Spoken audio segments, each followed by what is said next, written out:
श्रोता बंधु कहते हैं कि प्रथम विवाह भगवान कृष्ण का लक्ष्मी स्वरूपा माता रुक्मिणी के साथ हुआ।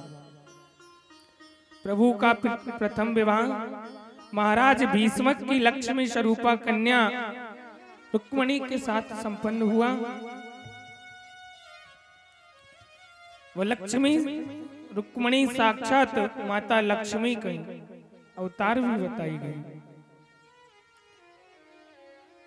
और कहा कि लक्ष्मी केवल नारायण की है और नारायण की ही रहेंगी।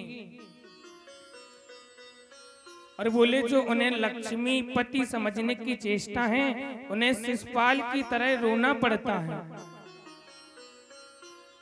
जो लक्ष्मी को अपनी बनाने की सोचता है उन्हें शिशुपाल की तरह रोना पड़ता है।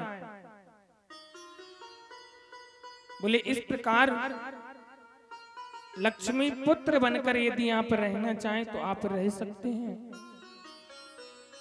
यदि आप सोचो कि हम लक्ष्मी को अपनी बस में करके रखें तो ऐसा न कदाप हुआ है और न होगा। प्रभु कहते हैं कि कामस्तु वासुदेवांशो दग्धारो धृमन्या देहोपपत्तये वो यस्तमेव प्रियस्तस्तिपत्यथा।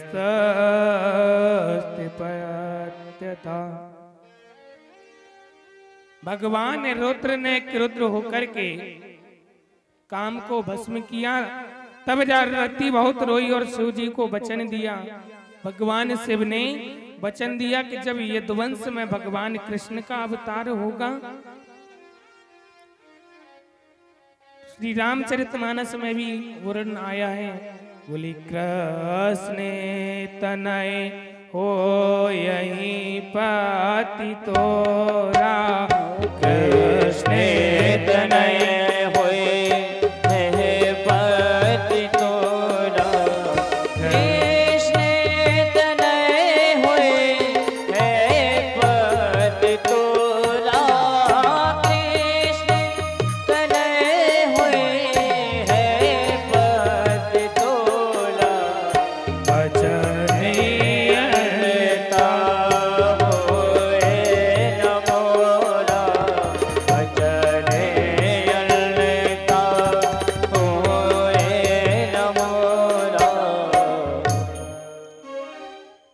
कृष्ण तनय हो यही पति तोरा।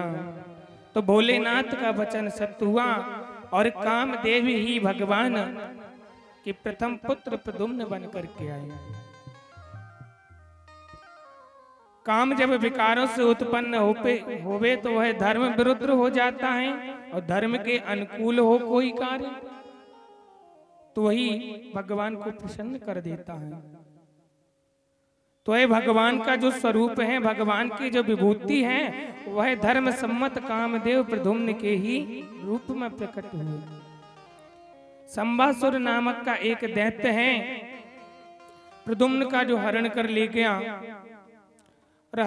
गया और जाकर के समुद्र में फेंक दिया। उन्हें एक मछली निकल गई। तो मछली निकल गई तो उस मछली को मछुआरों ने पकड़ा, मल्लाहों ने पकड़ा, तो जाकर के पुनः वही संबासुर को भेंट कर दी। तो मछली के पेट से प्रद्युम्न संबासुर के ही घर में जन्म लिया और अपने पति को संभालो, उनका लालन पालन हुआ। और वहीं इधर नारद जी ने काम पत्नी रति से कहा कि देखो देवी, रति को सावधान कर दिया, जाओ अपने पति को संभालो। छद्म वेश में जाकर के काम की पत्नी देवी रति संबासुर के यहाँ आकर के रहने लगी और सेवा करने लगी, प्रद्युम्न जी का वरण पोषण करने लगी। आचार्य जी कहते हैं कि नाती दीर्घेण कालेन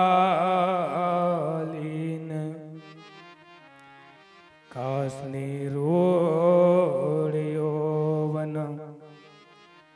बहुत ही कम समय में श्री कृष्ण तनय श्री प्रद्युम्न जी यौवन अवस्था में आ गए। तो रति के भावों में परिवर्तन होने लगा। एक दिन प्रद्युम्न जी बोले, देवी एक तरफ तो आप हमारा मातृ भाव से लालन पालन कर रही हैं, वहीं दूसरी ओर तुम्हारी दृष्टि का व्यवहार पता नहीं चल रहा क्या? आपकी दृष्टि है, आपकी दृष्टि में मातृत्व का भाव नजर नहीं आ रहा। आप माँ बनकर मेरी सेवा तो कर रही, लालन पालन तो कर रही, लेकिन आपकी दृष्टि में वह माँ वाला भाव नजर नहीं आ रहा। भगवान कहते हैं कि भगवान नारायण सुता संवरेण हितो ग्रहात अहम ते अधिका कृता पत्नी रतो कामो भवान। बोले, अरे आप साक्षात द्वारकाधीश के पुत्र, और संवत्सर तो आपको सबसे बड़ा आपका दुश्मन है। मैं तो आपके जन्म जन्मांतरों, युग युगांतर, कल्प कल्पांतर की आपकी पत्नी देवी रति हूँ। आप मेरे पति कामदेव हो। सारी घटना को विस्तार से सुनाते ही प्रद्युम्न जी आज क्रोध में आ गए। संवत्सर को जाकर के ललकारा, बोला, मैं तेरा ही काल कृष्ण का लाल प्रद्युम्न हूं। संवत्सर कांप गया। संवत्सर संहार करके प्रद्युम्न जी रति के साथ अपनी द्वारका को वापस आए। रुक्मणी जी आनंद का तो पारावार नहीं, क्योंकि जब जिसका पुत्र खो जाए और जब घर वापस आए तो पत्नी के साथ आए तो बड़ा ही माता बड़ी प्रसन्न होती हैं। लोग कहते हैं कि प्रभु, हमने सुना है भगवान की 16,108 विवाह हुए हैं। बोले, हाँ। बोले, फिर काहे के भगवान? बोले, 16,108 विवाह कर लिए। बोले, तुम्हारे कितने हुए? बोले, एक। बोले, पत्नी से कितनी बनती? बोले, एक से नहीं बनते, तभी तो कह रहे। बोले, उनके 16,108 विवाह और सभी खुश हैं।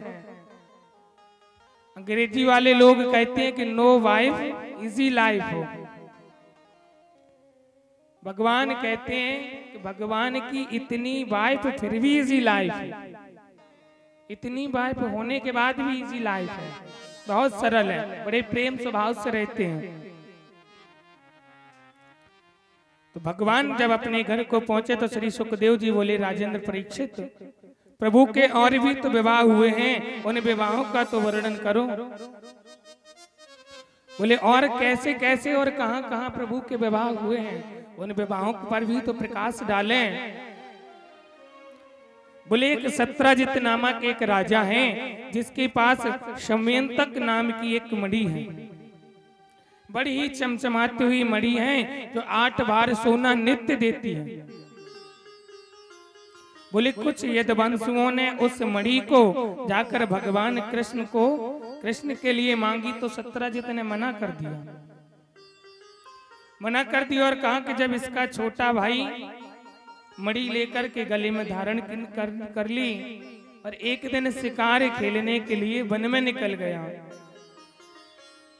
वहां इस शेर के हाथों इसका भाई की मृत्यु हो गई। जब मृत्यु हो गई तो कुछ समय बाद सत्रजित ने कहा कि अरे देवी, क्या हुआ कि भाई वापस नहीं आया? बोले कि कहीं ऐसा तो नहीं भगवान कृष्ण ने ही मेरे भाई को मारकर उसकी चमचमाती हुई मणि ले ली हो, कृष्ण ने हत्या करवा दी हो। सत्रजित ने अपनी पत्नी से कहा कि देवी, मुझे पूरी शंका है कि भगवान कृष्ण ही ने मेरे भाई को मरवा दिया।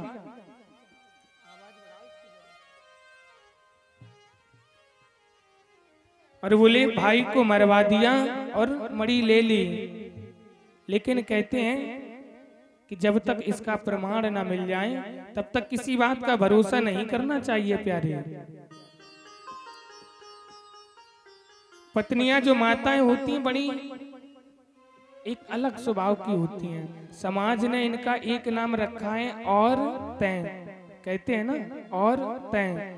यदि आप इन्हें बता दें कि आज हमें 100 रुपए रास्ते में पड़े मिले और आप इस बात को कहना नहीं तो बस बहुत अच्छा नाम रखा गया। और तय तो जाएंगे कि देखो जिज्जी हम तुम्हें एक बात बता रहे हैं, देखो तुम्हें हमारी कसम है बताइयो नहीं। बोले ठीक है जिज्जी कैसी बात करती हैं आप, हम बताएं।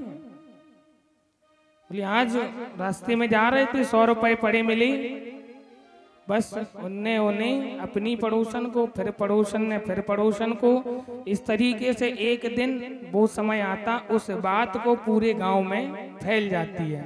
जरा सी बात, क्योंकि इनका एक नाम रखा गया। क्या रखा गया मैया? औरतें।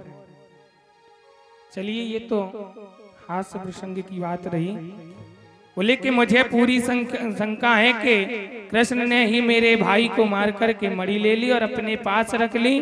जब तक इसका प्रमाण ना मिल जाए तुम इस बात को कहना मत किसी से। बोले करने करने चा आपन चाना, धीरे धीरे बात यह पूरे समाज में फैल गई। बोले कृष्ण ने मार करके, कृष्ण ने मार दी और मणि को ले लिया। बोले जब तक भगवान के कानों में खबर पड़ी, भगवान कहने लगे बारे वाह, बचपन में तो माखन की चोरी लगाई गई। मोहल्ले वाले भी कहने लगे और लोग कहते भी हैं, जाके जैसे नदिया नारे ताके तैसे घर का, और जाके जैसे बाप माताई ताके तैसे लड़का। बोले कि बचपन में तो माखन चुराता था, आज बड़ा हो गया तो हीरे जवाहरात मणियों की चोरी करने लगा। भगवान ने कहा राम राम, ये तो कलंक लगा जा रहा है। तो भगवान ने उस मणि को खोजने के लिए एक जंगल में चले, एक अरण्य में चले, वन में चले। ढूंढते ढूंढते पहुंचे और देखा कि एक शेर मरा पड़ा है। जब थोड़ी दूर और आगे बढ़े तो क्या देखते हैं कि एक गुफा में पहुंचे और देखा कि जामवंत की बेटी जामवती उस मणि को लिए खेल रही है। और मणि को देखते ही जामवती जी को क्रोध आ गया। बोले कि प्रभु मेरी बिना अनुमति के इस गुफा में कैसे घुस आए आप? आपका साहस कैसे हुआ? आप कैसे आए यहाँ? आज जामवंत जी और भगवान के साथ युद्ध होने लगा। मुक्केबाजी घूंसेबाजी प्रारंभ हो गई साहब। 1-2 दिन नहीं, पूरे 27 दिन तक साहब लड़ाई होती रही। लोग देखते हैं अच्छा लड़ाई कब होती है? 3 कारण होते हैं मैया लड़ाई के, 3, जड़, जमीन या जोरू। चौथा कारण नहीं होगा। या पद के मद में आकर के, मद कहते हैं नशा को। किसी को अपनी सुंदरता का नशा, तो किसी को अपनी विद्वता का नशा, तो किसी को ढक्कन ढीली करने का नशा। कहते हैं कि नशा करने वालों की लिए 3 लाभ हैं। नंबर 1 बुढ़ापा ना आए, नंबर 2 घर में चोरी ना हो, नंबर 3 कुत्ता ना काटे। बोले कैसे? बोले दारू पी पी के गुर्दा खत्म, बुढ़ापे का सिस्टम खत्म। दारू पी पी के बर्तन भांडे सब बेच दिए, घर में चोरी का सिस्टम खत्म। दारू पी के नाली में गिरे पड़ोगे, कुत्ता आएगा और देखेगा कि हमसे बड़े हैं इसलिए नाली में पड़े हैं। अच्छा बहुत से लोग दारू को अंग्रेजी में कहते हैं वाइन, कहते हैं ना वाइन। W से होता है वेस्ट, और I से होता इनकम, और N से होता है नो रिस्पेक्ट इन सोसाइटी, और E से होता है एंड ऑफ लाइफ।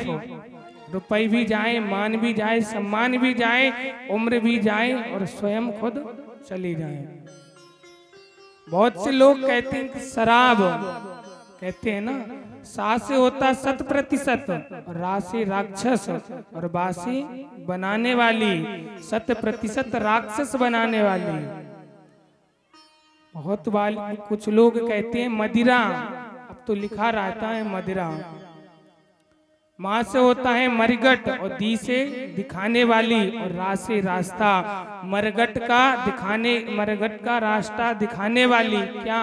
शराब। अंग्रेजी वाले लोग कहते हैं कि जो मजा है डिवाइन में, वो मजा कहाँ है? वाइन में।